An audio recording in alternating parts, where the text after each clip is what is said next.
Thanks, Dave, and hello, everyone. I'm sorry I can't be there with you in person, but we do have two proposals that are important to make sure that you are following. First up is a notice of proposed rulemaking that's been put in place by all the agencies that we have a chance to comment on by August 21st. This particular proposal is on quality control standards for automated valuation models. I talked about this on a previous show. Want to remind you of it today that the Mortgage Bankers Association has already published their comments. There are some very important pieces of this proposed rule that have to be stopped. I don't usually get very adamant about getting in there and completely stopping and taking something away. Usually there's some kind of middle ground I like to try and find. How can we negotiate this or fix wording? I'm very big on sometimes it's just about the wording. But in this particular case, there are several areas of this proposed rule that need to go back to the drawing board and really be rethought. The most important one is that as a lender, we cannot be held responsible for determining if there is systemic bias in an automated valuation model. We don't write the models. We can't be accountable for if we're using one that there might be something in the programming so that we have no knowledge of. We don't know how the AVM is actually functioning in its algorithm. So please take some time to go to the CFPB website. You can access this proposed rule there. I'll get the link out to Dave. And take a look at the Mortgage Bankers Association's comments.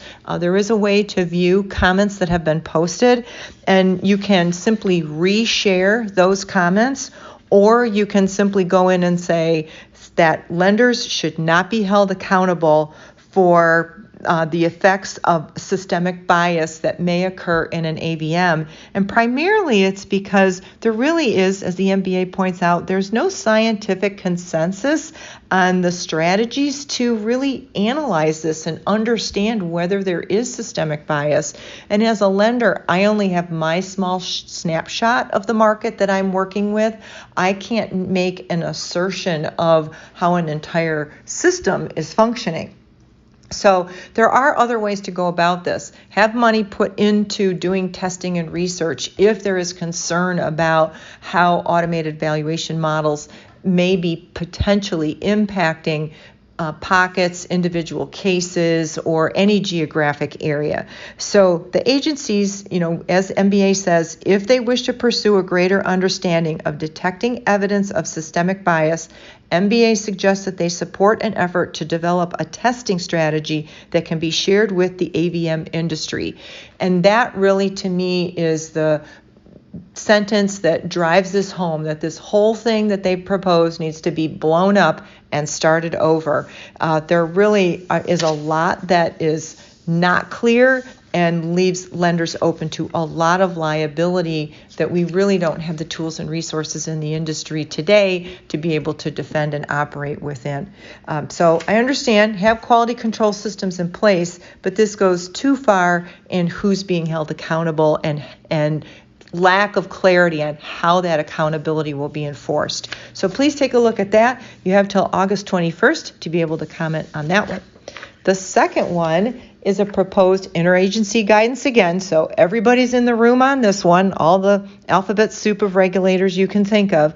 This was published July 21st, and so we'll have a good 60 days to comment on this one.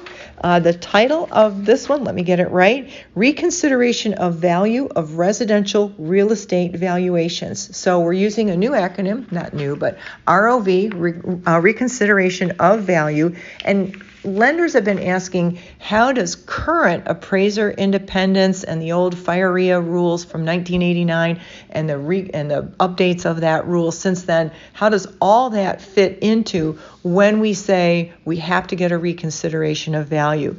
So this is the early stages. This is looking for feedback on how should they approach answering the question on, is a ROV handled in a certain way going to be okay? Can I make sure that if I follow these procedures, my reconsideration of value isn't a violation of appraiser independence or any of the financial institution recovery and reform regulations that are out there that cover appraisals. So this one is pretty short. It's asking a lot of questions, but really looking for making sure that we understand what policies and procedures we have to have in place. So there's some bullet points that talk about, as a PNP, as a lender writing a policy and procedure, what should I consider in writing that, in writing reconsideration of value policies and procedures, and then really what do we need from the agencies. So this is an opportunity to answer their questions and say, this is what we need from you, this is how we need you to spell things out in the proposed rule so that we can make sure we're following what you want and that we don't have any problems in the future with any practice for reconsideration of value. When values are all going up, yes, some markets you're constantly going in for, hey, look at this higher amount. But as markets start to change right now, this is becoming more and more of a pressure point. So please take some time to take a look at that. We'll continue to talk to folks about it. MBA has not published their thoughts on this yet. That'll take some time as they listen to all the members and pull together a letter. So this is early in the stage. We've got a good 60 days still, but check that out. It is the Interagency Guidance on Reconsideration of Value of Residential Real Estate Valuations. So 2 important proposals out there that your voice needs to be heard on. Thanks, Dave. Have a great day.